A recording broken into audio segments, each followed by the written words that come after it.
Welcome back to Byte BSU. I'm Tt Shinkan. Aside from me being a huge comic book fan, I'm also big into history. So what better way to combine my two interests than with a video dedicated to the exploration of a character's history? With the release of Logan a few weeks ago, as well as this being Women's History Month, I figured what better way to dedicate this episode to Laura Kinney, or X-23. I'm going to talk about how she came into the Marvel Universe, as well as discuss her backstory for those of you who want to know more about the female clone of Wolverine. So, without further interruption, let's get started. Created by Craig Kyle, X-23 first appeared in the 2000 X-Men series, X-Men Evolution, as a way to make a Wolverine relate to a younger audience. I don't know if kids can relate to a murderer, but fortunately for Kyle, fans loved her so much that Marvel decided to include her in their comics. Her first official comic debut was in NYX number 3 in 2004. In 2005, her origin story was finally revealed, so who exactly is X-23? After Wolverine escaped the Weapon X program, an organization known only as Facility tried to replicate what Weapon X did to create their own weapon, but they ultimately failed. So they hired Sarah Kinney, a renowned geneticist, after she told them that she can recreate Wolverine by cloning him. After failing 22 times, Sarah finally came up with a solution to her problem. On her 23rd attempt, she duplicated the X chromosome and made the clone female. Of course, the Facility didn't like that idea since they thought having a female clone of Wolverine would damage the overall performance of their weapon. But since this is comics, they decided to go with it. Xander Rice, who you might recognize from the movie Logan, didn't really like Sarah and told her that if they were going to go through with her female clone, she would have to give birth to it. So Sarah became X-23's mom. By the age of 7, X-23 is already being trained and abused by the Facility. And to make it worse, Sarah wasn't allowed to treat X-23 as her own kid.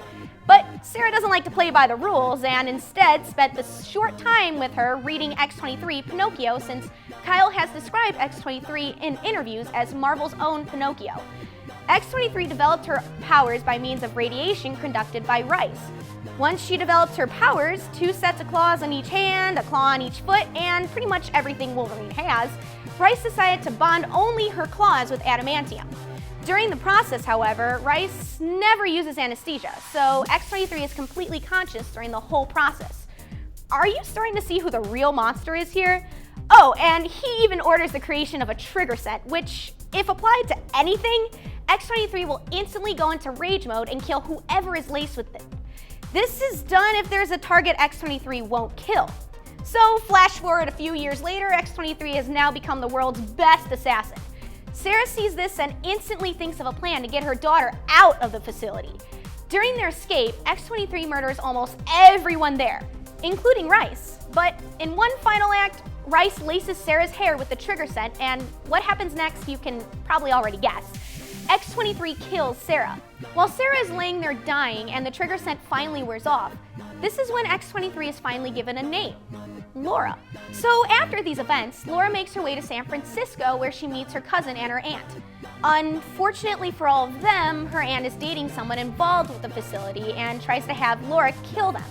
In a turn of events, however, she kills him instead and eventually joins up with the X-Men, and becomes a member of the new X-Men, X-Force, joins the Avengers Academy, and teams up with the time-displaced X-Men. Most recently, she has taken up the mantle as the new Wolverine in the comics and has since seen a lot of character development throughout the years. She's no longer the lost murderer trying to make sense of herself, but she is now finally letting go of her past and accepting her role as a hero. Personally, I can go on and on about her character since I'm such a huge fan, and there's so much more that I didn't even cover, but I feel like I got enough information for you to understand her backstory. If you would like to know more about Laura Kinney's origin, or just want to read a comic about a pretty badass character, then I suggest X-23 Innocence Lost and X-23 Target X to fully understand her origin. Also, my own recommendation is reading the entire X-Force storyline. It's not only a fantastic series, but it's also a great character developing arc for Laura as well. Of course, you could also read the all-new Wolverine series since she's now Wolverine. That's all I have for you now. Once again, my name is Tt Shinkan, and for all your entertainment, tech, and culture news, be sure to subscribe to Byte BSU, and I'll see you next time.